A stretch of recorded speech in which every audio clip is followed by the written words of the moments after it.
ফিরে এলাম বিরতির পর।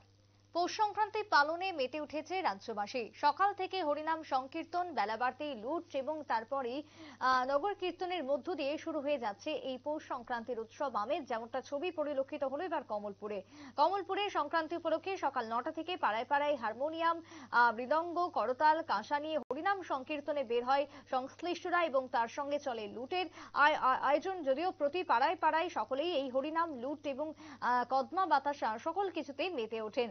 কমলপুরে আজকের এই ছবি পরিলক্ষিত। নোয়াগাঁও পঞ্চায়েতের মধ্যপাড়ার বাসিন্দারা কার্যত সংক্রান্তি উপলক্ষে বেরিয়ে পড়েন। মকর সংক্রান্তি উপলক্ষে মধ্যপাড়ার 42টি পরিবারের আবাল বৃদ্ধ বনিতারা একত্রিত হয়ে হরিনাম সংকীর্তনে বের হন।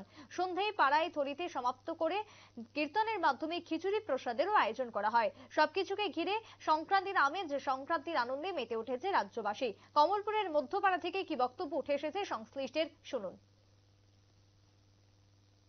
নোয়াগাঁও মধ্যপাড়া আমরা প্রত্যেক বছরই মকর সংক্রান্তিতে আমরা 42টা ঘর একসঙ্গে হয়ে আমরা কীর্তনে সামিল হই।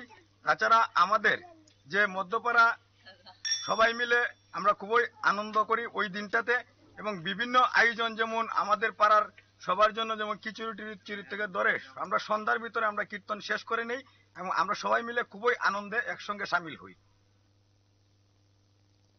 সংশ্লিষ্টের বক্তব্য আপনারা শুনলেন। যদিও সেই জায়গায় দাঁড়িয়ে হরিনাম সংকীর্তনের মধ্য দিয়ে মেতে উঠেছে গোটা রাজ্যবাসী। কমলপুরের মধ্যপাড়া থেকে পরিলক্ষিত হলো এমনই বেশ কিছু ছবি। আনন্দের মধ্য দিয়ে মধ্যপাড়ার বাসিন্দারা আজকের দিনটি উদযাপন করছেন। এই বিষয়ে নোয়াগাঁও পঞ্চায়েতের মধ্যপাড়ার বাসিন্দা অমল ঘোষ তিনি জানালেন, আজকের দিনের চিরাচরিত ইতিহাস এবং ঐতিহ্যকে তারা বহন করছেন, কৃষ্টি সংস্কৃতিকে ধরে রেখেছেন তারা। ধর্মীয় অনাবিল আনন্দ এক প্রকার পরিলক্ষিত হলো পৌষ সংক্রান্তি উপলক্ষে। বাড়ি বাড়ি নাম সংকীর্তনের আয়োজন এবং তার সঙ্গে চলল লুটের যে রেওয়াজ, যে ছবির আজকে ধরা পড়েছে সকাল থেকে, এবং যার আনন্দের জন্য গোটা একটা বছর অপেক্ষা থাকে।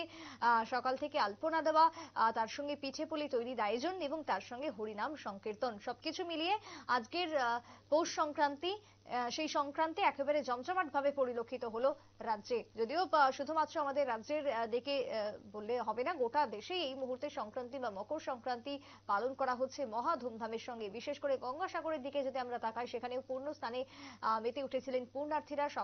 গতকাল থেকে কার্যত ভিড় পরিলক্ষিত হয় কপিলমুনির আশ্রমে। তারই সঙ্গে আজকে রাজ্যেও সকাল থেকে বিভিন্ন জায়গায়, বিভিন্ন গঙ্গা, বিভিন্ন পুকুর থেকে শুরু করে জলাশয়ে পূর্ণ স্নানের মধ্য দিয়েও ধর্মীয় অনাবিল আনন্দে মেতেছে 8 থেকে 80 সকলেই পৌষ সংক্রান্তি উপলক্ষে। রাজ্যের জেলা থেকে মহকুমা, উত্তর থেকে দক্ষিণ সর্বত্রই পরিলক্ষিত মকর সংক্রান্তি বা পৌষ সংক্রান্তির বিশেষ আয়োজন, বিশেষ উৎসব, বিশেষ অনুষ্ঠান। ফিরছে একটা বিরতির পর, সঙ্গে থাকুন।